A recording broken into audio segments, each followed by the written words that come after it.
There are moments in life when a single sound changes everything. A knock at the door, a phone call in the middle of the night, a voice you never expected to hear again. For Victoria Carter, it was the vibration of her phone at exactly 2:13 in the morning. She had been asleep on the couch when the message arrived, the television still glowing softly in the background, a half-finished glass of wine resting beside her hand. Outside her apartment in Charlotte, North Carolina, the rain moved slowly against the windows, and the city had already gone quiet. Daniel was upstairs asleep in their bedroom, unaware that in less than 60 seconds, the life they had built together would begin to collapse piece by piece. Victoria stared at the message for almost a full minute before opening it. For words. Cold. Direct. Impossible to ignore. Your husband is not who you think he is. At first, she almost laughed. After everything she had survived in her life, anonymous messages no longer frightened her the way they once did. People could be cruel for no reason. Jealous exes existed. Bitter strangers existed. The internet had made it easy for damaged people to interfere in marriages they knew nothing about. Victoria wanted to believe this was one of those moments.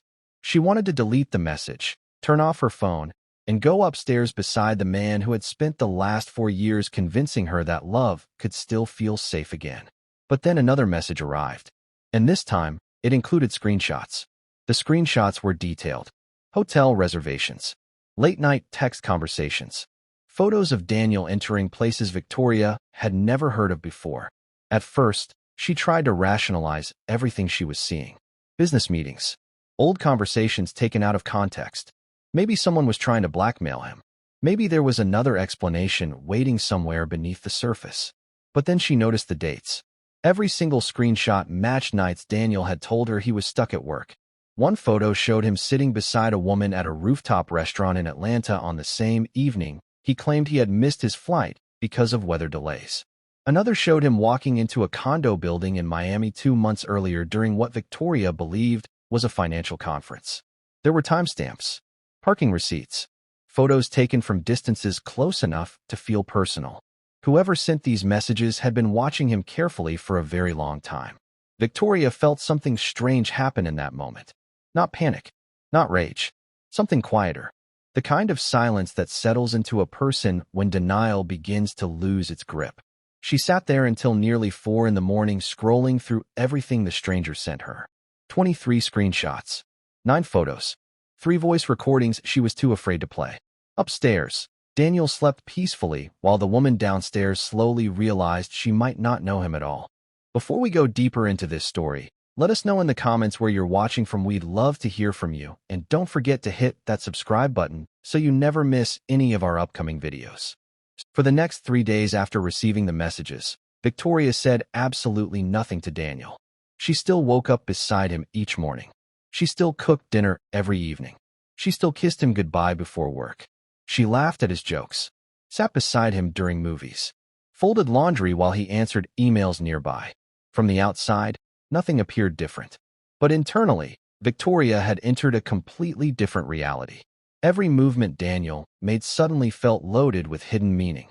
Every notification on his phone triggered questions she could no longer silence. She began noticing how carefully he positioned his screen away from her when texting. How quickly he changed subjects whenever conversations moved toward his past relationships. How defensive he became over small questions that never bothered him before. At night, while Daniel slept beside her, Victoria replayed every memory from the last 5 years, searching for clues she had missed. The human mind does something fascinating when betrayal enters the room.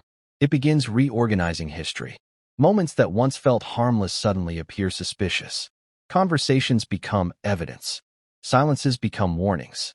Victoria realized she was no longer examining isolated incidents. She was examining an entire life built around someone who might never have been honest with her from the beginning. But even then, she still didn't fully understand how deep the deception truly went. Because on the 4th night, the stranger sent another message. And this time, the message included an address.